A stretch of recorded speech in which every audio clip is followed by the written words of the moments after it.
زندگی جہد مسلسل کا نام ہے، جہد مسلسل کا نام زندگی ہے۔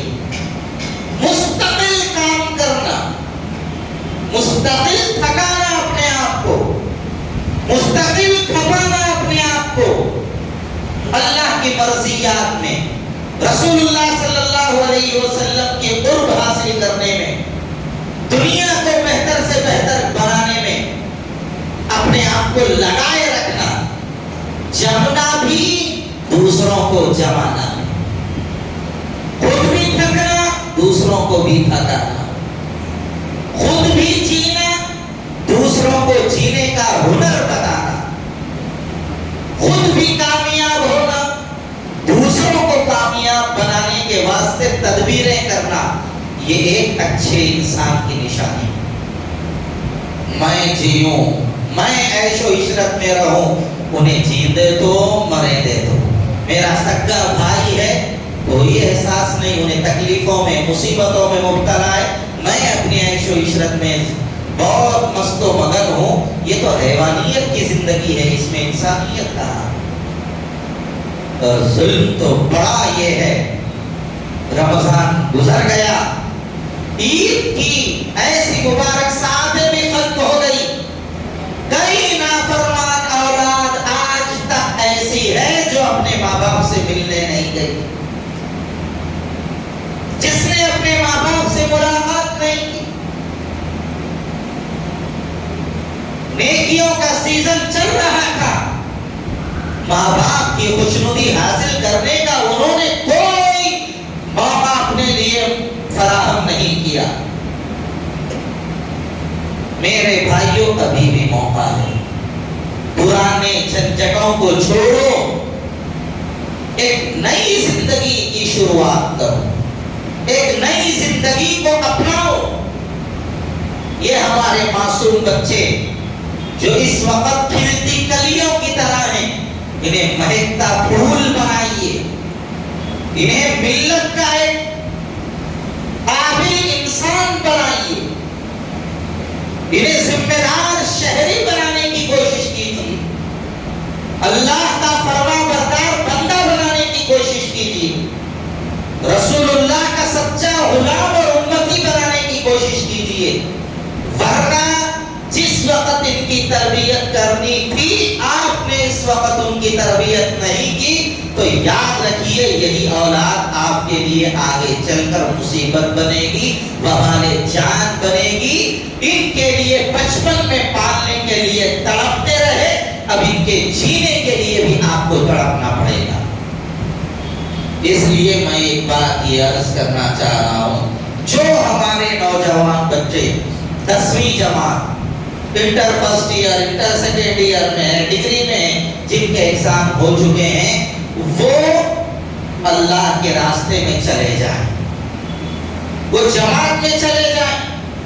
آپ کا مسلک آپ کو مبارک، فاتحہ دلا رہے شوق سے دلاؤ، کوئی مسئلہ نہیں، رفع الیدین کر رہے اہل حدیث بن رہے بھاگو، کوئی مسئلہ نہیں، کوئی مسئلہ نہیں، بناؤ نب کو۔ ہم لوگ مذہب کی تبلیغ میں نہیں ہے، مسلک کی تبلیغ میں۔ انہیں فاتحہ نہیں دلاتا، اس کو فاتحہ دلانے لگا، آپ کو کیسا دلاؤں، کیسا لگاؤں، کیسا لگاؤں۔ انہیں رفع الیدین نہیں کرنا، اس کے پیچھے کیسا اس کو رفع الیدین کرو، کیسا رفع الیدین کرو، کیسا اس کو کرو۔ ارے کئی کو بھائی، وہ بھی طریقہ حضور کا ہے، یہ بھی طریقہ حضور کا ہے، اس پہ بھی نماز قبول ہوتی ہے، اس پہ بھی نماز۔ ارے بابا، اللہ اس کی بھی نماز قبول کر لیتا ہے جس کے ہاتھ تک نہیں ہوتے۔ کیوں ایسے پھگٹ اور فضول جھنجھٹوں میں پڑے ہوئے ہو؟ یہ جھنجھٹ چھوڑو، مسلک کی اپنی فکر کرو، اپنے مستقبل کی فکر کرو۔ مذہب کی تبلیغ کرو گے کوئی فائدہ ملنے والا نہیں۔ جو نوجوان بچے ہیں 10ویں جماعت میں، انٹر فرسٹ ایئر، اللہ کے راستے میں جاؤ۔ کیوں؟ 10 دن 20 دن 40 دن جائیں گے تو کم سے کم ان کی نگاہیں تو محفوظ رہیں گی 40 دن، ان کے کان گانوں کی، گالیوں کی، گندگیوں سے تو بچے رہیں گے۔ وہ مسجد میں فون بھی اگر استعمال کر لے تو وہ گندگیاں تو نہیں دیکھ سکے گا جو باہر رہ کر دیکھ سکتا ہے. تو اس کا اتنا وقت تو پاکیزگی میں گزر جائے گا, اللہ کی عبادت میں گزر جائے گا. اس لیے بچوں کی حفاظت کرو, نوجوان بچوں. دوسرا, جو بچے چھوٹے ہیں, 9ویں تک کے بچے ہیں, ان بچوں کو بہت سی جگہوں پر سمر کیمپ لگ رہے ہیں, چل رہے ہیں, وہاں پر بھی جائیے. وہ بچہ 40 دن میں کیا سیکھتا؟ خالی سورہ فاتحہ سیکھ لیا تو بھی کافی ہے. آپ کے لیے نماز جنازہ کی دعا سیکھ لیا تو بھی کافی ہے. کئی ماں باپ بھجاتے نہیں, باپ کا جنازہ ہے, 40 سال کا بیٹا ہے, نماز جنازہ کی دعا یاد نہیں. اس لیے کچھ نہیں تو کچھ تو سیکھ لے گا. اس لیے سمر کیمپ میں اپنے بچوں کو بھی جائیں. چھٹیاں مل گئی ہیں اسکولوں کی, کئی ماں باپ یہ سمجھتے ہیں اور بچے بھی یہی سمجھتے ہیں چھٹیوں میں پڑھنا نہیں ہے, پڑھانا نہیں ہے. غلط ذہن ہے. ہمارے بچے کی ہینڈ رائٹنگ صحیح نہیں ہے, مارکیٹ میں کئی کتابیں ہیں رائٹنگ صحیح کرنے کی. چھٹیوں میں وہ کتابیں خرید کے لا کے بچوں کو بولیے بیٹے ہینڈ رائٹنگ صحیح کرو, ہنستے بولتے کھیلتے کودتے یہ کام کر لو. میرا بچہ انگریزی بولنے میں لکھنے میں کمزور ہے, اس کا سلیبس پختہ نہیں ہے, بچوں کو پڑھائیے, ٹیوشن لگائیے. چھٹیوں کے زمانے میں ایک ٹیچر کو لگا کے اس کی صلاحیت کو پختہ کرنے کی کوشش کیجیے, یہ وقت کی ضرورت ہے. اور بہت سارے ہمارے نوجوان 10ویں کا ایگزام دے چکے, سیکنڈ ایئر کا ایگزام دے چکے. اب ان کے ماں باپ یہ سوچ رہے ہیں کہ بچوں کی تعلیم کا سلسلہ ختم کر دیں گے, بچوں کو کچھ کام پہ لگا دیں گے. 10ویں ہو گئی, 12ویں پڑھ لیے, کیا کر رہے؟ اب باقی کارخانے کو جا رہا ہوں فرنیچر. پڑھا کہیں کو بھائی, 15 سال پڑھا کہیں کو,